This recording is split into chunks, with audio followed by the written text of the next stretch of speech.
राधे राधे। जय मे भोलेनाथ। जय भोलेनाथ, जय भोलेनाथ, जय भोलेनाथ। भगवान शिव के क्या कह रहे हैं? नित्य नैमित्तिक आदि कर्मों द्वारा देवताओं का यजन करने से भगवान शिव के समाराधन कर्म में हम मन लगाते हैं और लगना चाहिए, लगता है। एक मिनट।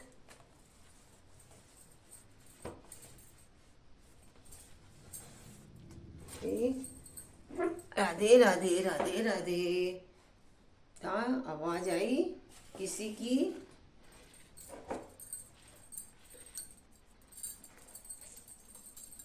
शिव और क्रिया आदि जो शिव संबंधी कर्म है उनके द्वारा शिव ज्ञान सिद्ध करें।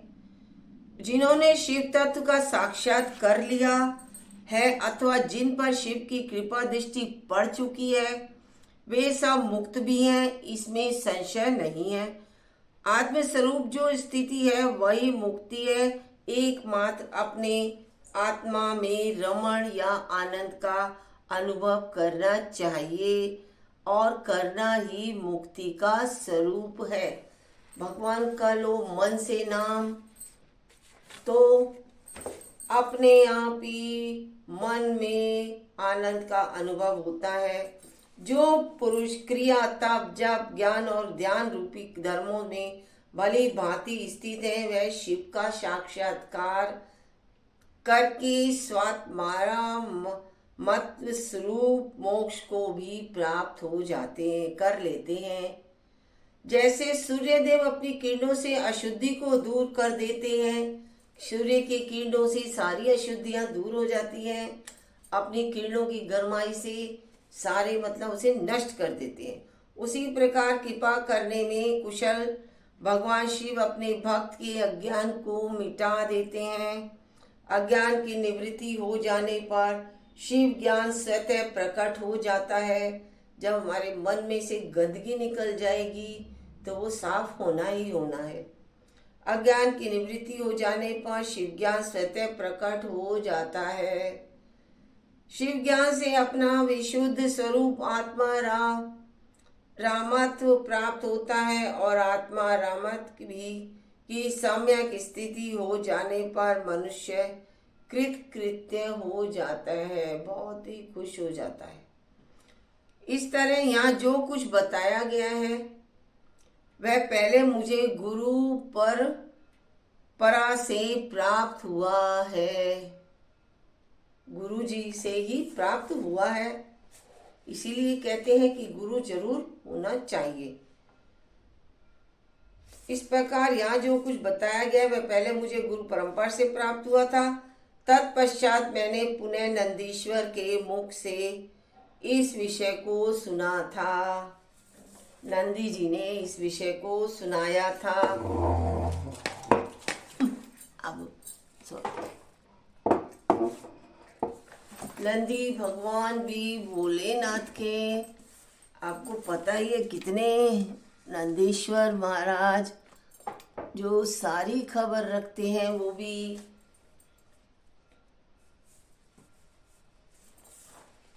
जो पुरुष क्रिया जप तप वो नंदी जी को ने बताया, उन्होंने नंदीश्वर मुख से ये सब विषय सुना था। नंदी स्थान से परे जो स्वयं वेद शिव वैभव है उसका अनुभव केवल भगवान शिव को ही है। साक्षात शिवलोक के उस वैभव का ज्ञान सबको शिव की कृपा से क्या होता है, कृपा से ही प्राप्त हो सकता है, अन्यथा नहीं, ऐसा वास्तविक पुरुषों का कथन है। साधक को चाहिए कि वे 5 लाख जप करने के पश्चात क्या करे, भगवान शिव की प्रसन्नता के लिए महाअभिषेक एवं नैवेद्य निवेदन करके शिव भक्तों का पूजन करे। भक्त की पूजा से भगवान शिव बहुत प्रसन्न होते हैं। शिव और उनके भक्तों में कोई भेद नहीं है, वह साक्षात शिव स्वरूप ही है। वे साक्षात क्या है? शिव के स्वरूप ही है, शिव के जैसे ही है। और क्या कह रहे हैं? शिव स्वरूप मंत्र को धारण करके वह शिव ही हो गया रहता है। शिव भक्त का शरीर शिव स्वरूप ही है, अतः उसकी सेवा में तत्पर रहना चाहिए। जो शिव के भक्त हैं वे लोक परलोक लोक और वेद की सारी क्रियाओं को जानते हैं। क्यों? लोक परलोक और वेद पढ़ेंगे जब ही तो शिव भक्त को जानेंगे। जो क्रमशः जितना जितना शिव मंत्र का जप कर लेता है उसके शरीर को उतना शिव का सामीप्य प्राप्त होता है, वो उतना ही शिव के समीप पहुंच जाता है।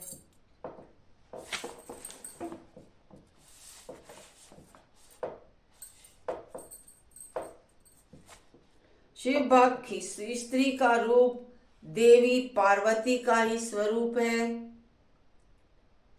वह जितना मंत्र जपती है उसे उतना ही देवी का सानिध्य प्राप्त होता जाता है। साधक एवं शिव स्वरूप होकर पराशक्ति का पूजन करें। शक्ति बेल तथा लिंग का चित्र बनाकर अथवा मिट्टी आदि से इनकी आकृति का निर्माण करके प्राण प्रतिष्ठा पूर्वक निष्ठ कपट भाव से इनका पूजन करना चाहिए और करें। शिवलिंग को शिव मानकर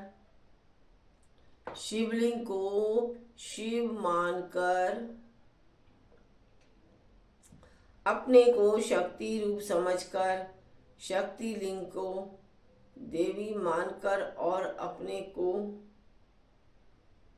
विषय रूप समझकर शिवलिंग को नाद रूप अथवा शक्ति को बिंदु रूप मानकर परस्पर सटे हुए शक्ति लिंग और शिवलिंग के प्रति उपप्रधान और प्रधान की रचना भावना रखते हुए जो शिव और शक्ति का पूजन करते हैं वह मूल रूप की भावना करने के कारण शिव रूप ही है।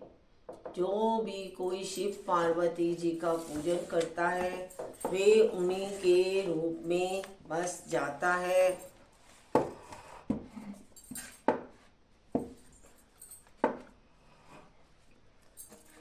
भगवान शिव कहते हैं कि पार्वती देवी हर नारी में स्थित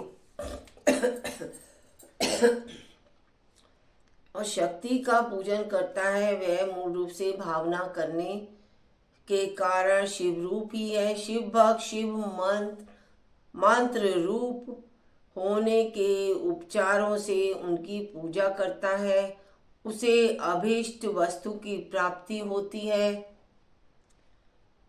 जो शिवलिंग को उपासक शिव भक्त की सेवा आदि करके उसे आनंद प्रदान करता है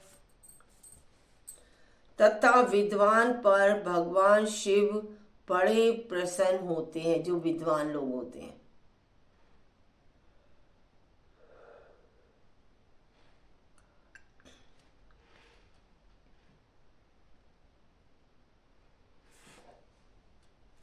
पांच 10 या 30 या 100 आदि के द्वारा पत्नी सहित उनका सदैव समादर करें। धन में देह में और मंत्र में शिव भावना रखें। हुए रखते हुए उन्हें शिव और शक्ति का स्वरूप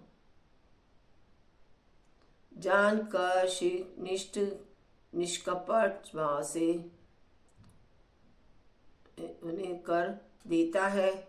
शक्ति का स्वरूप जानकर निष्कपट भाव से उनकी पूजा करें। ऐसा करने वाले पुरुष इस भूतकाल पर फिर जन्म नहीं लेता। ये विश्राम पूरा। अब आगे क्या कह रहे हैं भोले बाबा। बंधन और मोक्ष का विवेचन शिव पूजा का उपदेश, लिंग आदि में शिव पूजन विधान, भस्म के स्वरूप का क्या है निरूपण और महत्व, शिव एवं गुरु शब्द की व्युक्ति तथा शिव के भस्म धारण करने का रहस्य, ये सब इसमें आएंगे पाठ में। आप सुनिए अंत तक।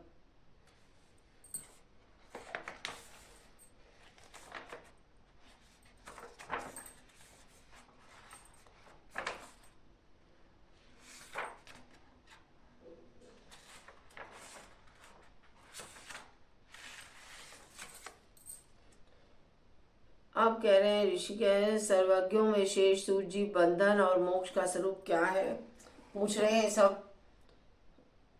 यह हमें बताइए महर्षि। मैं बंधन और मोक्ष का स्वरूप तथा मोक्ष के उपाय का वर्णन करूंगा। तुम लोग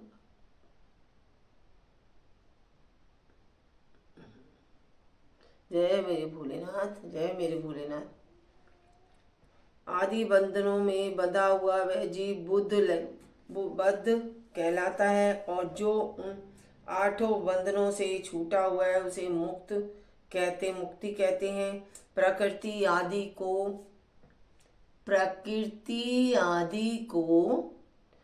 इसमें मैं बता रही हूँ आपको।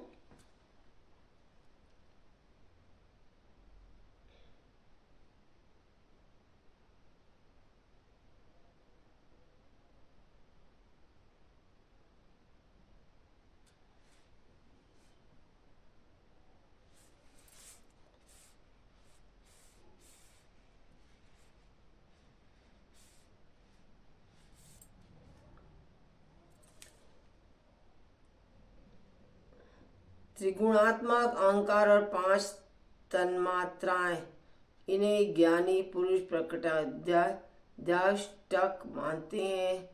प्रकृति और 8 तत्वों के समूह से देह की उत्पत्ति हुई है।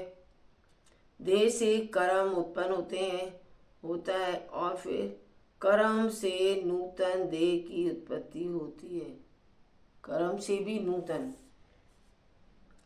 इस प्रकार बारंबार जन्म कर्म होते रहते हैं। स्थूल सूक्ष्म कारण के भेद से 3 प्रकार का जानना चाहिए।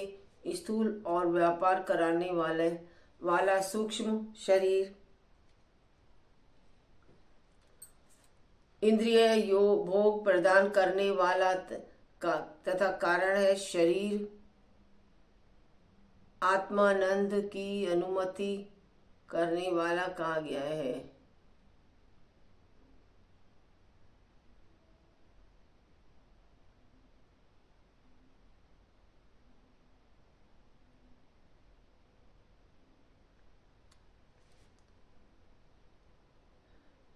अतः कर्म 5 से बंधा हुआ जीव अपने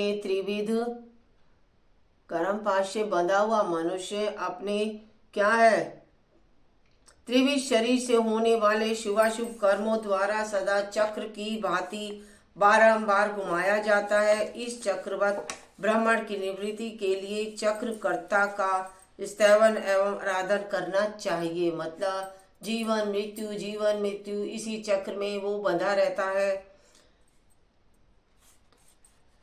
उनका समुदाय ही महाचक्र है, और जो प्रकृति से परे है वह परमात्मा शिव है। भगवान महेश्वरी प्रकृति आदि महाचक्र के कर्ता हैं, क्योंकि वे प्रकृति से अलग हैं। ऐसे बकायन नामक वृक्ष का थाला जल को पीता और उगलता है। जल को पीता है और उगलता है। उसी प्रकार शिव प्रकृति आदि को अपने वश में करके उस पर शासन करते हैं। भोलेनाथ उन्होंने सबको वश में कर लिया है, इसलिए वे शिव कहे गए हैं। शिव भोलेनाथ, भोले बाबा बिल्कुल भोले हैं। शिव की सर्वज्ञ परिपूर्ण तथा निष्प्रिय सर्वज्ञता से परिपूर्ण है।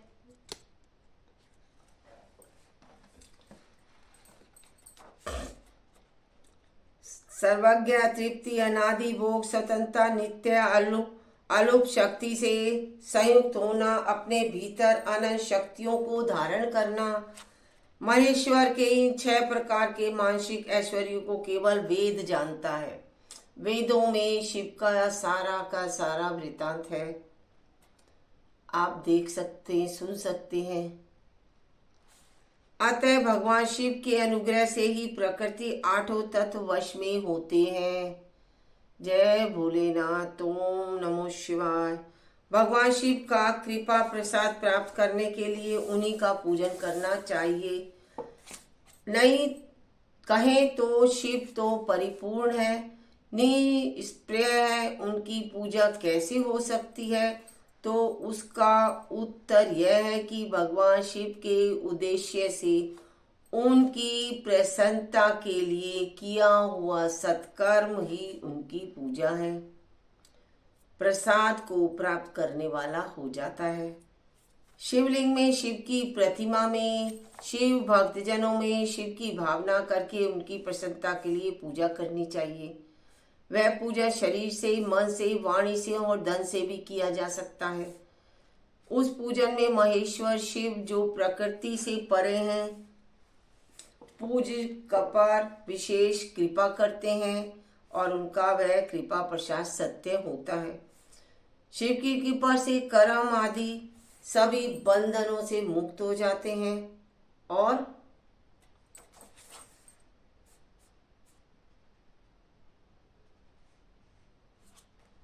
जीव मुक्त कहलाता है, स्वात्मा स्वरूप से विराजमान होता है।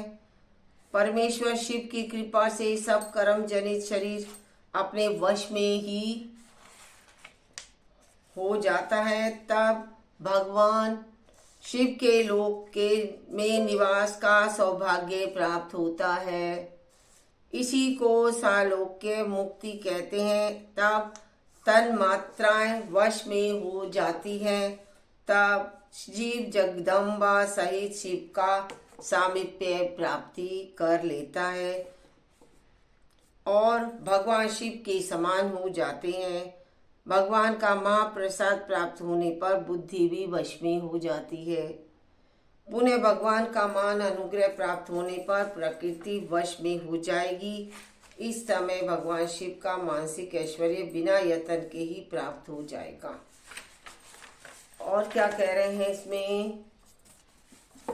शिव के ऐश्वर्य उन्हें पाकर मुक्त पुरुष अपने आत्मा में ही विराजमान होता है। वेद शास्त्र विश्वास रखने वाले विद्वान पुरुष इसी को सायुक्त मुक्ति कहते हैं।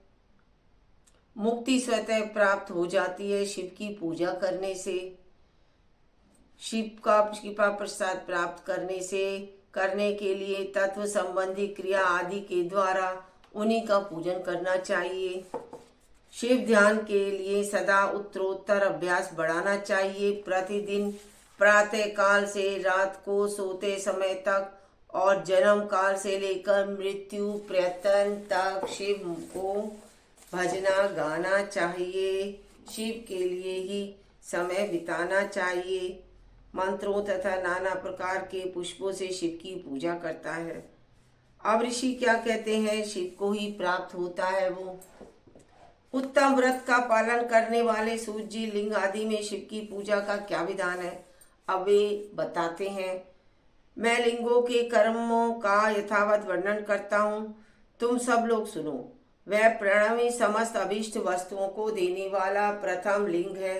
उसे सूक्ष्म प्रणव रूप समझो। सूक्ष्म लिंग निष्फल होता है और स्थूल लिंग सकल पंचाक्षर मंत्र को ही स्थूल लिंग कहते हैं।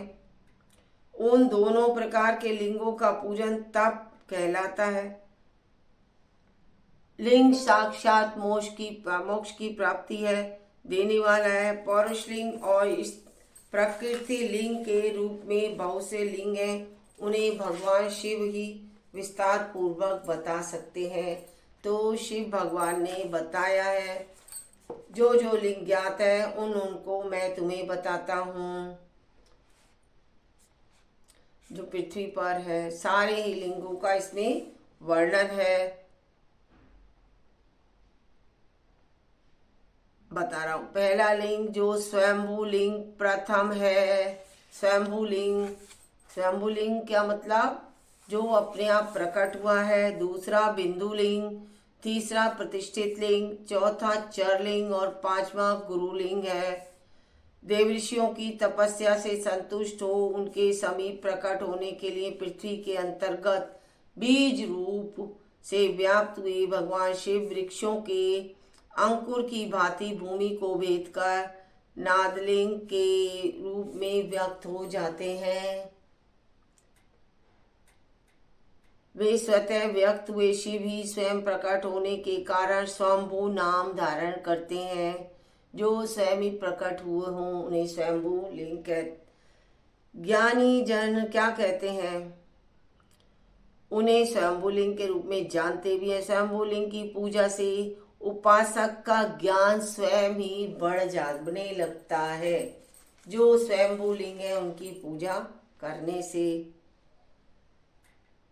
सोने चांदी आदि के पत्र पर, भूमि पर अथवा वेदी पर अपने हाथ से लिखित जो शुद्ध प्रणव मंत्र रूप लिंग है उनमें तथा मंत्र लिंग का आलेखन करके उसमें भगवान शिव की प्रतिष्ठा और आवाहन करें।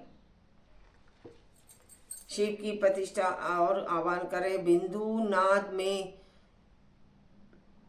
लिंग स्थावर और जंगम दोनों ही प्रकार का होता है। जो बिंदु लिंग के लिए कहा गया है वो स्थावर भी होता है और जंगम ऐसा। इसमें शिव का दर्शन भावनात्मक भाव में ही है। मतलब इस लिंग में भाव से ही हम शिवलिंग को जानते हैं। उनके लिए वही प्रकट होकर वे अभिष्ट फल प्रदान करते हैं। जिसको जहाँ भगवान शंकर के प्रकट होने का विश्वास हो उसके लिए वही प्रकट होकर वे अभिष्ट यंत्र में तथा अकृत्रिम स्थावर आदि में भगवान शिव का आह्वान करके 16 उपचारों से उनकी पूजा करें। जो बिंदु लिंग है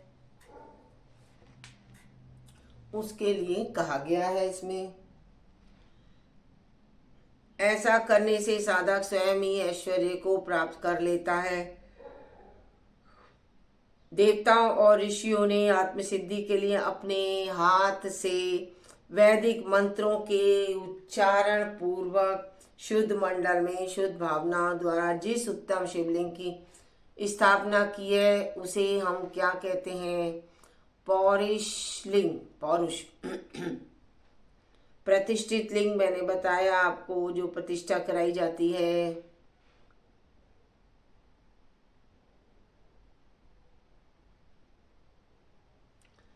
अब ये पौरुष लिंग कहते हैं उसे।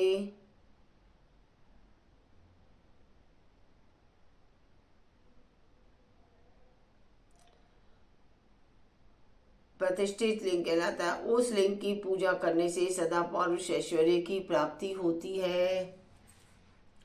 महान ब्राह्मण और महाधनी राजा किसी कारीगर से शिवलिंग का निर्माण कराकर जो मंत्र पूर्वक उसकी स्थापना करते हैं उनके द्वारा स्थापित हुआ लिंग भी प्रतिष्ठित लिंग कहलाता है, किंतु वह प्राकृतिक नहीं है। इसलिए प्राकृत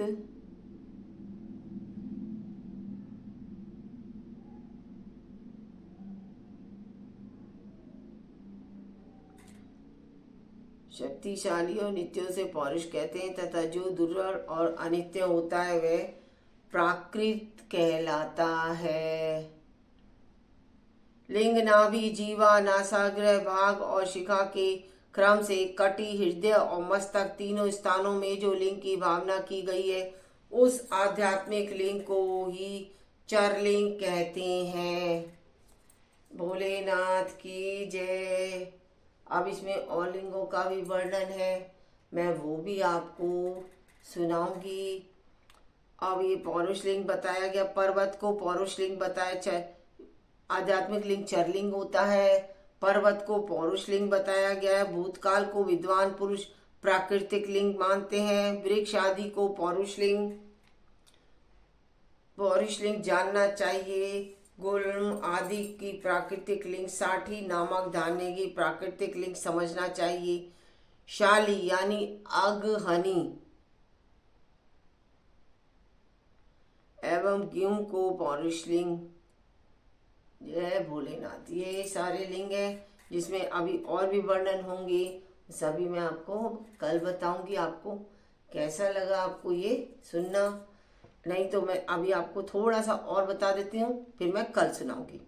चरलिंगों में सबसे प्रथम रसलिंग का वर्णन किया जाता है। रसलिंग ब्राह्मणों को उसकी सारी अभिष्ट वस्तुओं को देने वाला है।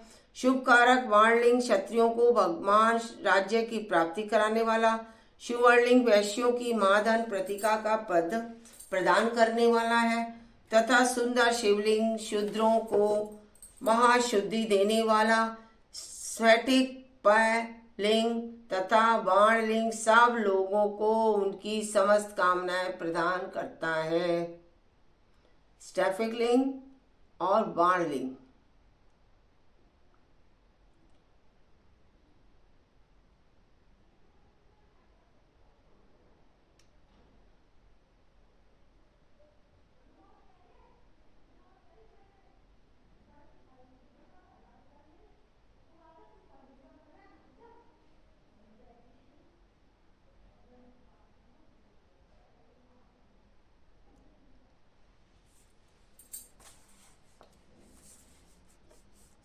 राधे राधे। अब मैं आपको ये सारा लिंगों का स्टैपिक लिंग का पूजा स्त्रियों को समस्त भोग प्रदान करने वाला है। बचपन में, जवानी में, बुढ़ापे में भी शुद्ध स्टैपिक में शिवलिंग का पूजन स्त्रियों को समस्त भोग प्रदान करने वाला है। ग्रह शक्ति स्त्रियों के लिए पीठ पूजा भूतल पर संपूर्ण अभिष्ट को देने वाला है। जय भोलेनाथ की। शिव भोला भंडारी रे, शिव भोला भंडारी, शिव भोला, शिव भोला, शिव भोला भंडारी रे, शिव भोला भंडारी। ओम नमो शिवाय बोलो, ओम नमो शिवाय, ओम नमो शिवाय बोलो, ओम नमो शिवाय, ओम नमो शिवाय बोलो, ओम नमो शिवाय, ओम नमो शिवाय बोलो, ओम नमो शिवाय, ओम नमो शिवाय, ओम नमो शिवाय, ओम नमो शिवाय बोलो, ओम नमो शिवाय, ओम नमो शिवाय बोलो, ओम नमो शिवाय, ओम नमो शिवाय बोलो, ओम नमो शिवाय, नमो शिवाय बोलो, ओम नमो शिवाय, शिवाय बोलो, ओम नमो शिवाय, शिवाय बोलो, ओम नमो शिवाय, नमो शिवाय, नमो शिवाय, नमो शिवाय। राधे राधे राधे राधे राधे राधे राधे राधे। आप सभी